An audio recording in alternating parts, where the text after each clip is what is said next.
Gimbiya Balaraba, kashi na 3. To alhamdulillah, ɗan tunatarwar namu na yau kuma ya kasance a karan kanmu ne, laifuka ne da mu muke aikata shi, wadda su kaɗai ma sun isa su sa Allah ya jarabce mu da abubuwa da dama. To kaɗan daga cikin abubuwa da za mu iya lissafi da nazari a wannan yanayi da muke ciki, za mu ga yarinya ne ta kai shekara 25, ta kai 30, babu batun aure a rayuwarta kwata-kwata, wai tana karatun boko. Wani abin takaici ma, wai karatun boko, tsakani da Allah idan muka yi nazari da hange a lamarin nan, duk yadda ta kai wajen lura da kuma kula da kanta, to dole dai zuciya ne a girjinta.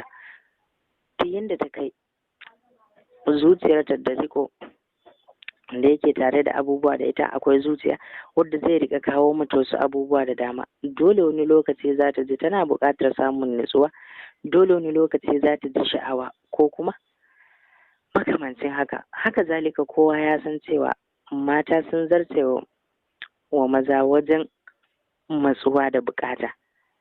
Kawai abin ɗaya ne, Allah ya sa musu kunya. Idan muka yi la'akari da rayuwar da ake ciki a manya-manyan makarantu na gaba da secondary school, za mu ga cewa abu ne mai wahala yarinya ta gama karatunta ba tare da an samu matsala ba. Haka zalika in muka yi nazari, za mu ga ba abu ne mai wahala ba yarinya ta lalace idan har ba an yi nasarar sanya mata tsoron Allah sosai a zuciyarta ba. In muka yi nazari, za mu ga a manyan makarantocin nan akwai asali manya-manyan shaidanun lecturori, ga shaidanun samarika, ga shaidanun ƙawaye. Haka zalika ga wani babbar matsala na abubuwa da ake yadawa na batsa ta shafin intanet, ga kuma wani irin muguwar sha'awa da yara yanzu suke tashi da shi, ga kuma huɗubar shaidan wadda yake cusa musu kullum a zuciya, babu dare babu rana. Kun ga wannan ba karamar matsala ba ce. A nan ba fa ina nufin kar a yi karatun boko ba, a'a, akwai matakin da yana da kyau a ce in yarinya ta kai iyaye sun aurar da ita, idan da yiwuwar ci gaba da karatun za ta yi a gidanta.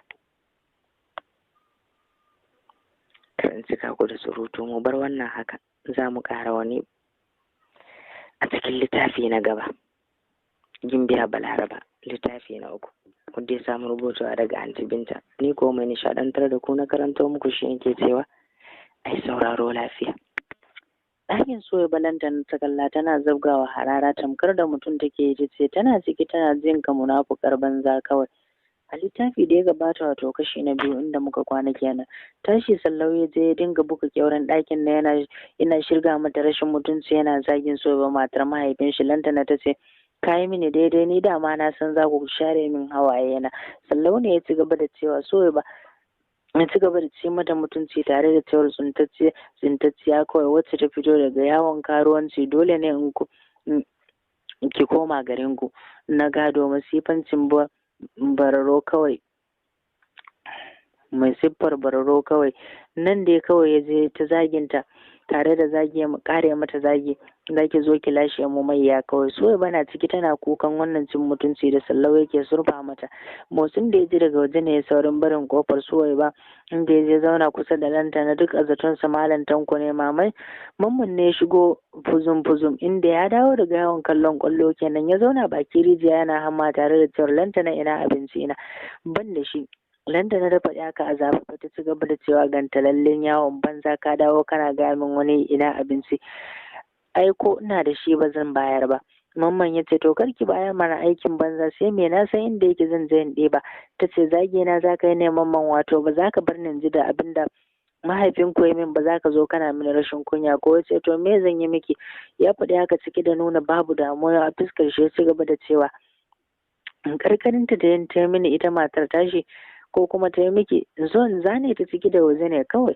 Lantana ta yi dariya game da gyara zama, ta ce yau wa ɗan arziki irin albarka, dama na san abin da za ku min kenan, abin da nake so kenan, na san kuna so na, saboda haka mu taru mu takura mata kamar yadda muka yi ma waɗancan yara suka gudu suka bar gidan kan sai ta gaji ita ma ta gudu da kafarta saboda azabar mu. Ta ce kai kuma Sallau ka bi dare ka bi rana ka kwashe abin da ya tara mu bar shi a tutar babu don mu ma ba za mu tashi a banza ba. Sallau ya ce ai ba sai kin faɗa ba Lantana. Dariya Mamman ya ce gaskiya Lantana baki da kai baki san ta kan mugunta ba. Ita ma dariya ta shege da ita tana gyara zama tamkar wata sabuwar mahaukaciya. Ta ce ai duk a guri na kuka koyi wannan abin. Ta ce to bara na kawo muku abinci 'ya'yan albarka. Miƙewa ta tana sambato kamar taɓaɓɓiya. Suwaiba na makale jikin kofa tana jin su da abin da suke kullawa. Tausayin Malam Tanko ya kama ta sai ta ce insha Allahu ba zan bari ku yi komai ba. Allah ba zai ba ku iko ba. 10:30 Tanko ya shigo gidansa inda ya kulle gida ko ina. Abin mamaki su Sallau ya gani a zaune suna kewaye da uwarsu kamar masu neman gafara. Ya yi sallama suka amsa banda Lantana da take son tana kallon abin da yake hannunsa. Sallau ya ce barkanku da dare. Barka dai. Tanko ya faɗi haka yana ƙoƙarin shigewa ɗakin amaryar shi. Sai Lantana ta miƙe ta je ta tare ɗaki kawai cikin neman tashin hankali ta ce malam baka isa ba fa. Cikin nutsuwa Tanko yake kallon ta tamkar mahaukaciya ce lafiyar ki kalau ko Lantana. Gaban ta yi wani mugun faduwa game da buga cinya ta ce ba ni da hankali na ji ka bani ledar hannunka. Ta faɗi haka kamar wata uwarsa. Abin da ya ba wa Tanko mamaki kenan ya dake da yake Tanko baya son raini ko kaɗan ya ce ba za a baki ba Lantana. Raini zaki mini to zan yi mummunan bata miki rai idan baki kauce min daga hanya ba. Buga cinya ta ƙara yi cikin rashin mutunci da rashin kunya ta ce bacin rai na yaushe kuma Tanko ka jima baka bata mai rai ba har ka je kai aure ba tare da sani na ba saboda tsabar munafurci da cin amana da annamimanci ka rasa wa zaka aura sai mai ya kuma karuwa wacce ba a san daga inda take ba. To sai ka zaɓa ko ne ko ita. Wani ɗaci rai ne turnuƙe Tanko. Wajen Lantana take zagi a gaban yaran yaushe take zagi a gaban yaransa da matarsa.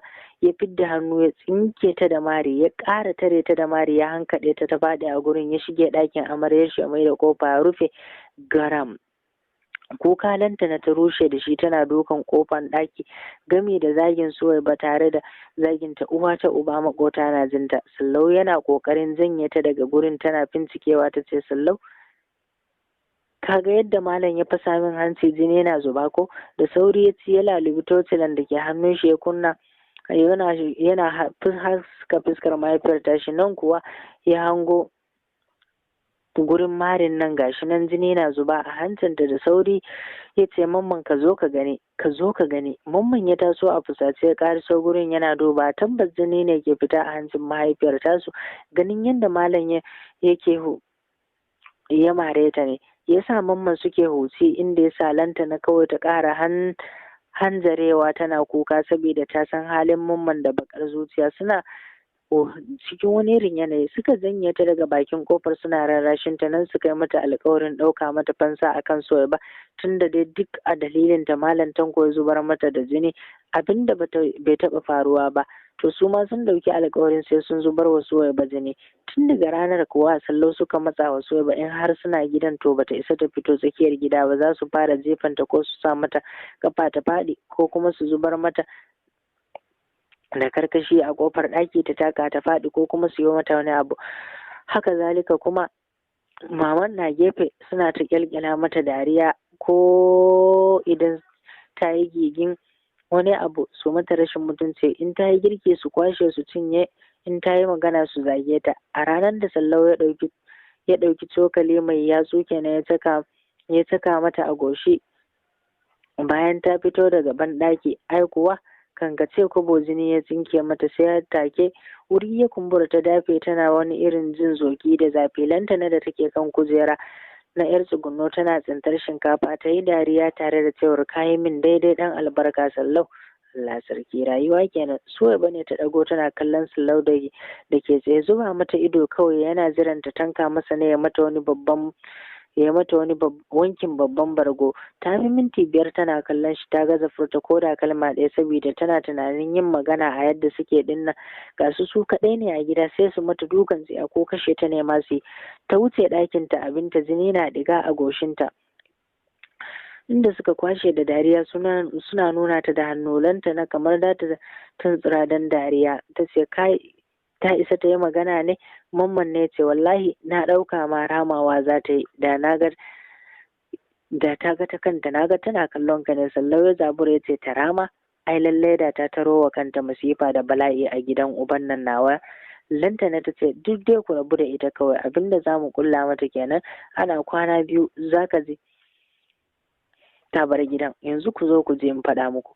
Ya fito su ta yi da hannu. Sallau da Mamman suka zo, raɗa ta yi musu a kunne, wacce Mamman da yake gurin a zaune bai ji su ba. La suka fashe da dariya, murya ƙasa ƙasa. Sallau ya ce gaskiya Lantana dole a sara miki. Lantana ta ce ba dole ba, ai duk wanda ya fito da ni miya ya sha.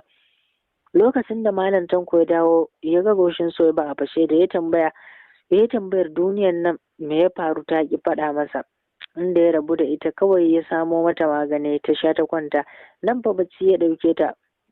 Kwanan nan ko tana yawan jin bacci ta rasa dalili. Hakan kuwa rayuwar ta ci gaba da tafiya a cikin gidan nan har cikin Suwaiba ya fito. Lantana ta fita, hankalinta ya tashi sosai, amma da ta dubi abin da suka shirya wa cikin ɗin da ita da Sallau sai hankalinta ya kwanta. Cikin Suwaiba na da wata 9, tana dab da haihuwa. Yau ko gobe ta fito za ta je ban ɗaki da ƙyar take takawa saboda tsabar nauyin da cikin ta ya mata. Bayan kuma haka maranta na mata ciwo. Ta juya baya ne tana jawo ruwa a rijiya. Sallau kawai ya fito daga ɗakin mahaifiyarsa ya hankaɗa ta, ta yi taga za ta afku a rijiya. Ta yi sauri ta dafa bango, amma ina, tsantsin gudun sai da ya kwashe ta tafi rigijib. Cikinta ya bugu da murfin rijiyar da ke jingine a gurin ɗin, duk sai da wadda ya yi tsatsa. Dalili kenan da ya sa ya ƙi zama. Dama marfin rijiyar duk ya yi tsatsa ya lalace, ya ƙi zama. Lantana ne ta jingine. Suwaiba ta kwaɗo a kai tana faɗin wayyo Allah cikina, inna lillahi wa inna ilaihi raji'un. Lantana ta fito da sauri tana faɗin wai ke lafiya kike mana ihu? Ta ganta a zube a bakin rijiya a gurin wankin su. Cikin zuciyarta ta ce Sallau ya cika aiki kenan. Suwaiba ta dinga ɗaga mata hannu alamar ta taimake ta, taɓe baki kawai ta yi tana hararanta. Abin da ya dame ki kenan, ni ma nan da kika gani da abin da ya dame ni.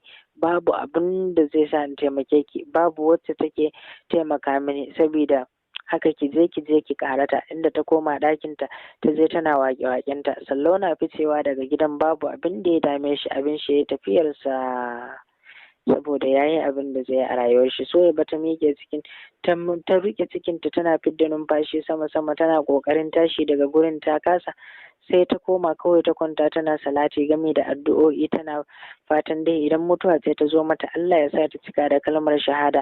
Murmushi ta yi ita kuma na jin daɗi. Lantana murkususu take, tana jin wani mugun ciwon mara da kwankwaso tamkar zai balle daga jikinta.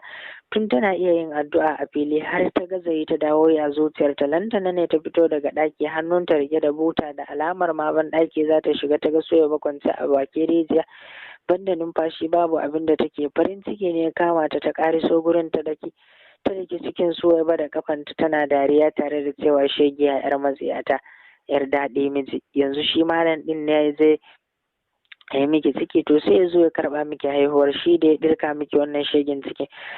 Allahu akbar. To insha Allahu da ke da abin da zaki haifa sai kun mutu, kowa ya huta da jaraba. Ta faɗi haka tana ƙara dukan cikin a karo na biyu, yayin da kuma Suwaiba ba ta motsi. Nan ma shiru, inda ta daga butar da ke hannunta ta kwara mata ruwa. Suwaiba ta sa ajiyar zuciya wadda ya daidai da tsinkewar jini a jikinta ya fara kwarara yana zubowa. Gaban Lantana ya faɗi ganin yadda jini yake bin makwarara tamkar wadda aka kwance famfo. Ta yi sauri ta tsallake Suwaiba ta shige ban ɗaki ta yi uzurinta, inda ta fito da sauri ta yi ɗakinta ta bar ta a kwance a wannan wurin, rai a hannun Allah.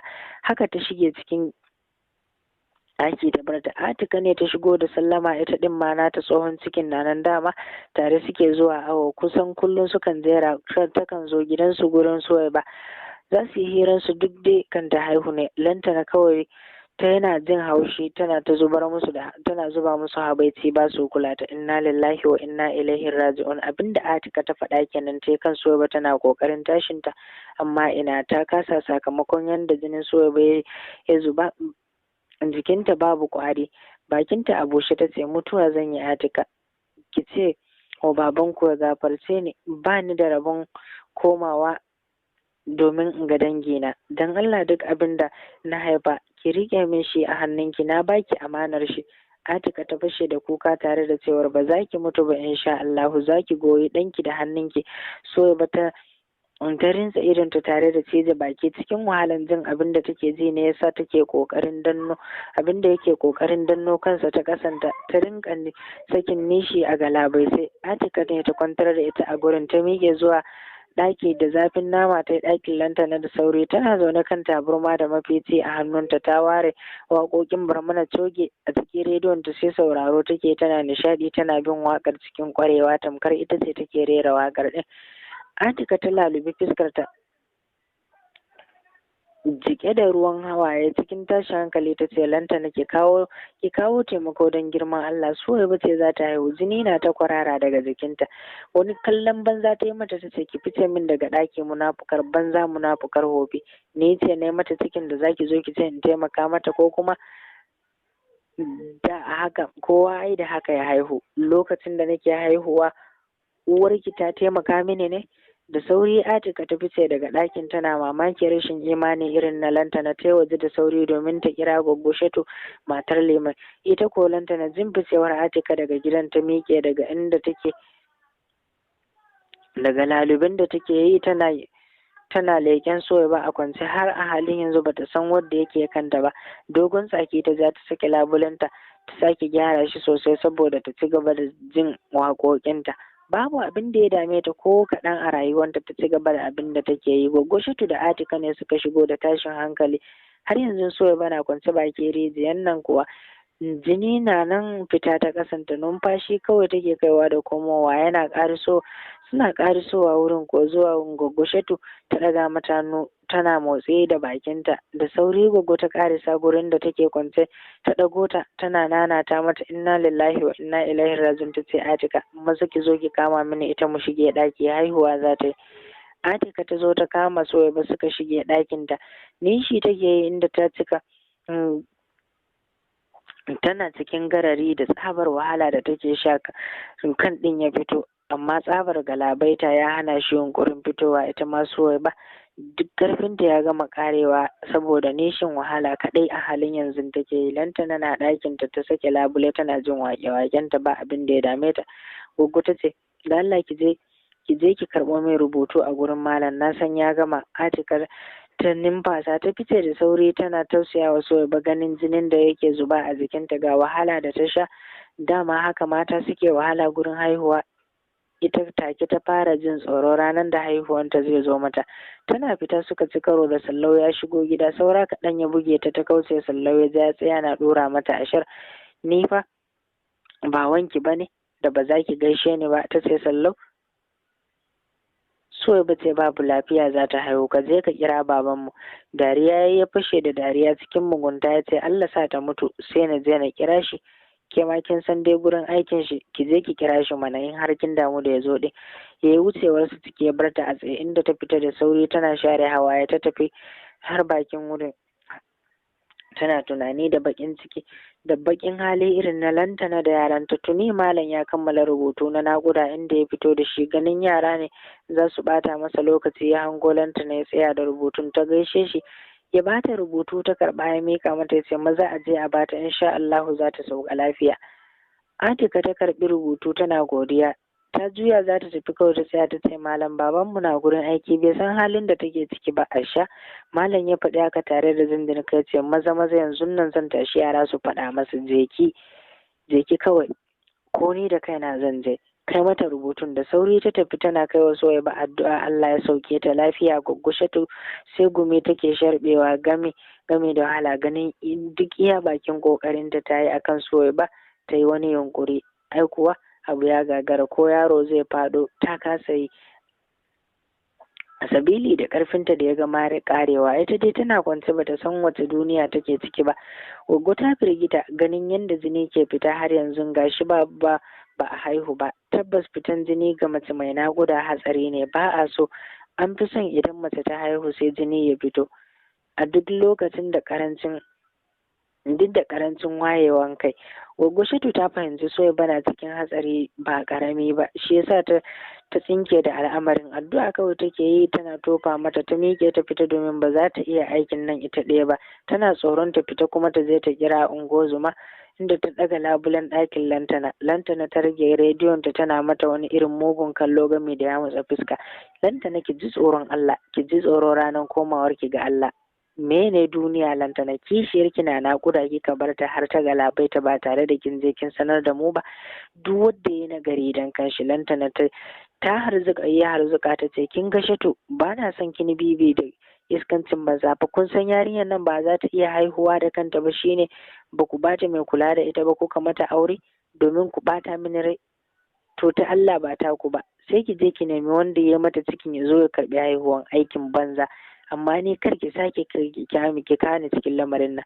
Sallau da yake gefe yana cin wake da shinkafa cikin langa ya fashe da dariya jin abin da uwarsa ta ce wai a je a nemi wanda ya mata cikin. Ya ce, to in ban da abinki, babanmu kaɗai mun ishe shi. 'Ya'yan asali ba sai ya je ya haɗa jinin shi da na balagurbe ba. Lantana ta ce abin da ake so ya gane kenan, amma ya ƙi ganewa saboda munafukai ne da suke ziga shi. Sallamar Atika ce yasa Goggo Shatu kawai bata tanka musu ba, ta sake labulen ɗakin ta karɓi rubutun nan daga hannunta. Suna rige-rigen shiga ɗakin Suwaiba. Abin mamaki, jinjiri na a kwance cikin jini yana motsi. Igiyar cibiya ne ta sarsarƙe masa wuya. Gashi mahaifar bata fado ba. Da sauri Shatu da take ɗauke da shi ta ɗauke shi game da sunce masa zaren cibiyar ɗin nan. Ta sanya reza ta yanke cibiya game da ɗaurewa, tana yi wa Allah tasbihi.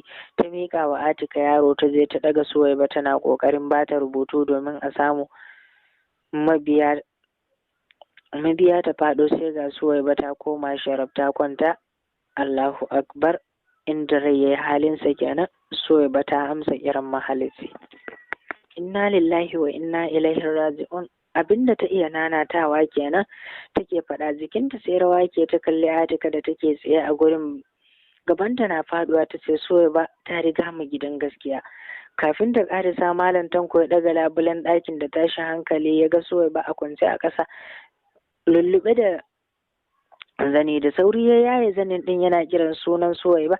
Goggo Shatu ta fashe da kuka. Ta ce, Malam Suwaiba babu, Allah ya karɓi abinsa, ya riga ya gama komai. Inna lillahi wa inna ilaihi raji'un. Malam Tanko yake nanatawa a bakin shi. Jikin shi sai rawa ke fice daga ɗakin. Ya tsaya a kofar ɗakin Lantana. Daga waje ce, Lantana ki fito, Suwaiba Allah ya karbi abin shi, burin ki ya cika. Yana gama magana yayi waje cikin zafin nama, bakin shi ɗauke da addu'o'i ga Suwaiba matar arziki. Da sauri Lantana ta bankaɗa labule ta fito kamar gaske. Ta tsaya tsakar gida ta fashe da ihu. Mun shiga uku. Ihuhu take ihu take sosai tare da hargagi. Zaka ce mahaukaciya ce. Cikin zuciyarta sai murna take. Nan makota suka ci gaba da shigowa gida da tashin hankali. Masu kuka na yi, masu salati na yi, har dai aka yi komai. Kar dai Lantana ta ji labari. Malam suka shigo da shi da liman da sauran dattawan unguwa. Aka suturce Suwaiba aka kai ta gidanta na gaskiya. Mutuwarta ta bar ta taba zukatan mutanen unguwa banda Lantana da yaranta. Bakin ciki kamar zai kai shi Lantana lokacin da ta fahimci ɗa namiji Suwaiba ta haifa. Suka rinka tsara yadda za su yi su kashe jinjirinta da ita da su Sallau. Fahimtar hakan ne yasa Malam Tanko ya ɗauki jinjirin nan bayan kwana 7 ya miƙa shi ga Goggo Shatu. Ya ce ya bata amana. Goggo ta ce ta karɓa. Allah ya taya ta riko. A lokacin kuwa akwai ƙanwarta da take shayarwa, ta bata ta shayar da jariri wadda ya ci sunan Ayuba, da zummar idan ta yaye shi sai ya dawo hannunta. Lantana ta ji ciwon abin da Malam Tanko ya ba kaɗan ba. Nan ta sa shi a gaba, ta ringa ce masa mutunci, bai ce mata ƙala ba. A takaice dai rikon Ayuba a hannun Goggo ya tashi. Yana da shekara uku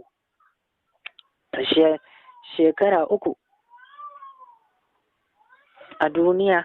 Allah ya ɗauki ran Malam Tanko sakamakon rashin lafiya ta farar ɗaya. Ayuba ya shaƙu da mahaifin shi sosai da sosai, shi yasa ya ji ɗacin mutuwarsa, inda kiyayya da tsana gami da tsangwama ce kawai tsakaninsa da yan uwansa, domin ko akan hanya suka gan shi sai sun mage shi.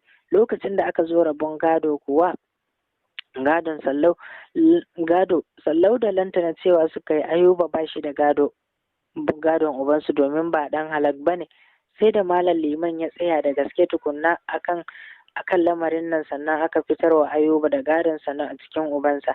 Duk rayuwar shi a gidan liman yake yin ta, inda ya kasance yaro mai zafin nema a wancan lokaci.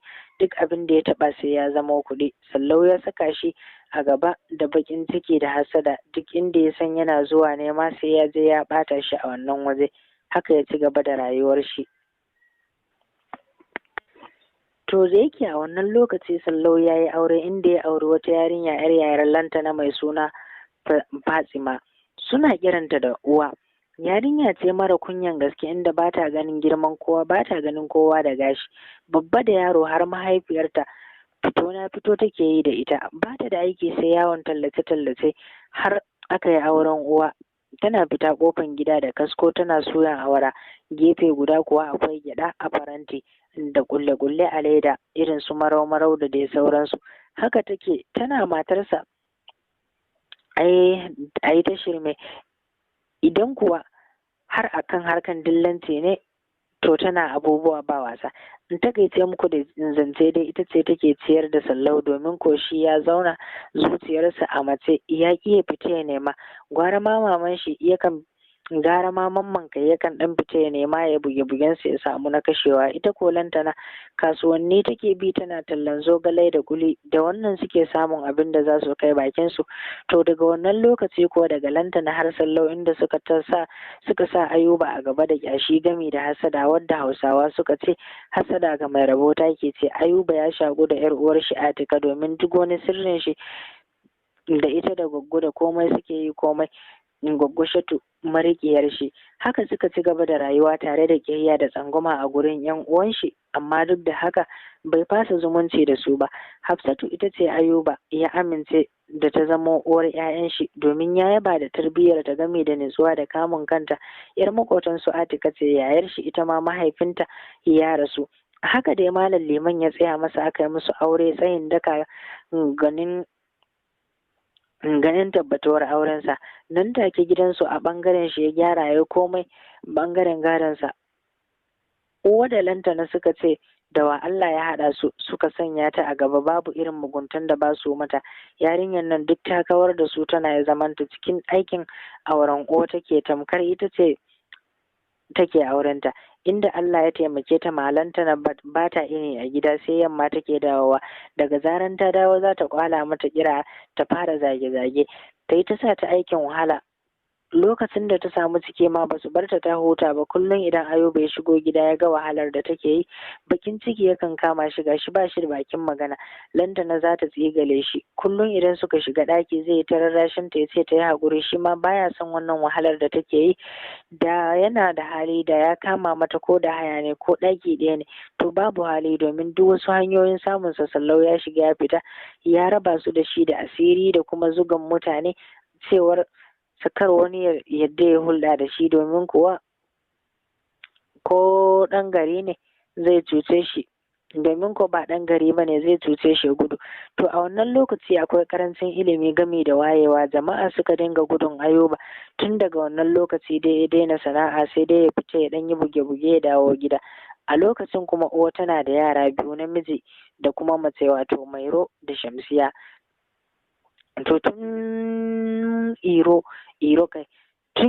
yana shekara 3 yake yawon talla a kusfa aka sa masa talla a faranti. Tun da safe babu maganar zuwa makaranta.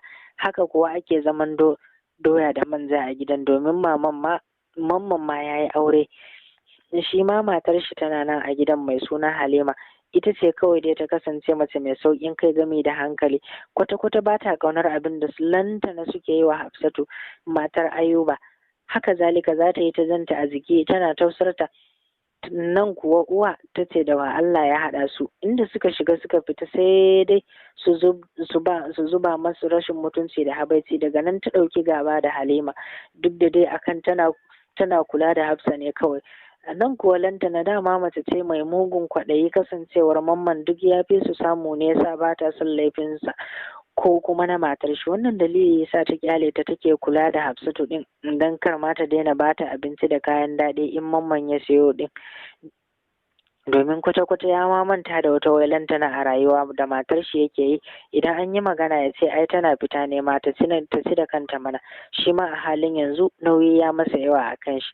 To ni dai dan Hamza sai dai in ce Allah ka azurta mu da 'ya'ya masu albarka, duk ɗan da zai zame mana fitina a rayuwar mu ya ubangiji Allah kar ka ba mu shi, in ma cikin ya samu Allah ka sa cikin ya koma inda ya fito. Allah ka sa mu fi karfin zukatan mu, albarkan annabin rahama. Cikin Hafsatu yana isa haihuwa ko matar mamman ce ta tsaya mata a gidan lokacin Goggoshatu babu lafiya, abinka da jikin girma. Iya Atika ita ce ta karbi haihuwa a lokacin din, domin kuwa lantana ta tafi tallanta, haka zalika uwa mata zaina ta suyar auren tamkar ba matan aure ba. Cikin ikon Allah ta haifi ya mace sak, mahaifinta kamar an tsaga kara, komai da komai ta fara ga hanci har baka. Ayuba ya yi murna ba kaɗan ba, a take wa jaririya hudu ba da sunan mahaifiyar shi wato Suwaiba yake ce mata Balaraba, kasancewar an haife ta ranar Laraba. Lokacin da lantana ta dawo ta ga jaririya ta ji haushi kamar ya kashe ta, ganin baiwa da kyau da Allah ya yi mata. Ga Hafsatu lafiya lau, ita kam samunta Hafsatu ta mutu kamar yadda Suwaiba ta mutu. A ranar ko kwana ta tana zage-zage kamar ba tsohuwa ba. Ita ko uwa tsabar kyashi bai bar ta mata ta yi wani abu ba, balle ta ga abin da Hafsatu ta haifa. Ta dai turo kawai a yi mata gulma ne, domin Iro zai yi mata gulma ya gani abin da ke faruwa, ya gulma domin ya je ya gani. Nan ko yaro ya dawo ya faɗa mata kyawun jaririya, bakin ciki kamar zai kashe ta. Ta waiwaya ta kalli yarinyar ta Shamsiya a zaune dukun da ita, daga ita sai ɗan ƙaramin wando, ga wani uban zarni da take yi. Yarinya baka ce sai ka ce wani menene dan muni mummuna, har Iro ma ya fi ta kyau tun da shi ya ɗan ɗauko kamannin mahaifin shi. Ita ko Shamsiya kamar su ɗaya da uwarta. Nan da ci alwashin sake haihuwa, domin tana zaune wata ba za ta zo ta fita 'ya'ya a gidan ba, kuma da yardan Allah ita ma sai ta haifi fari, saboda Sallau yana da haske daidai gwargwado. Ni ko cewa ne tabdi, dan Allah ku ji uwa da wani tsabar shashanci da jahilci dan Allah. Har aka yi suna uwa da lantana ba su leƙa sun ga abin da aka haifa ba, balle Sallau wadda ya tsirga ba da Ayuba babu gaira babu dalili, ganin yadda ya komai na haihuwa, hatta hakika ma biyu ya yanka wa mai jego. Shine yake bakin ciki, yana ta tunani a ina ya samu kuɗin da ya wannan hidima. Kafin Hafsatu ta yi 40 kuwa uwa ta samu ciki, inda suka dage sai tana ta tinƙaho tana hura hanci da habaici wai za ta haihu. Shiga fita 100 sai ta yi musu habaici tamkar wacce bata taɓa haihuwa ba. Ita ko Hafsatu bata ce mata komai ba, idan ta gama ai haka take ci gaba da komai, inda ta tafi bangaren ta su yi zaman su har magariba. Balaraba ta saba da Halima sosai, kusan kullum tana nan a hannunta, in ba ta gurin ta ko tana can gurin iya Atika. Haka jama'a suke ƙaunarta daga lokacin da aka haife ta. Duk inda ta fita kowa son ta yake saboda farin jini. Uwa ko babu shiri ta bazama gurin bokaye akan yarinyar nan, wai a sanya mata bakin jini a idanun jama'a, kuma da fanɗare ta zamo gangararriyar karuwa. Yayin da bokan nan ya yi tsubbace-tsubbacen sa ya yi mata bayanin yadda za a yi da kayan aiki da kuma abin da za a yi, matukar ta yi kuskure to babu makawa yarinyar nan, matukar aka yi komai to babu makawa yarinyar za ta lalace. In kuma ta kuskure to lallai kan fa aikin nan kansu zai dawo. Hakan kuwa aka yi, inda ta dawo gida tana ta komai.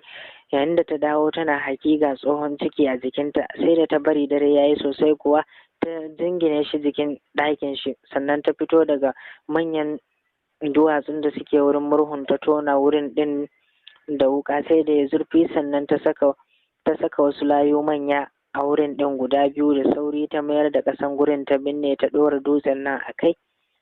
Ashe ta yi shuka a idon makarwa ne, domin ko tun a lokacin da ta fito Halima tana ganin ta tashi ne domin za ta je banɗaki, sai kawai ta ja ta tsaya da baya, ta laɓe a jikin kofa tana ganin uwa a wurin, inda ta gurfana gaban murhu ta zo ta tone abin da aka binne. Alhamdulillah, mu haɗu a littafi na 4 tare suke. To me kuke tunani zai faru kenan? Amsar na nan a littafi na gaba, wato Gimbiya Balaraba kashi na 4. Na bar ku lafiya, sai mun haɗu.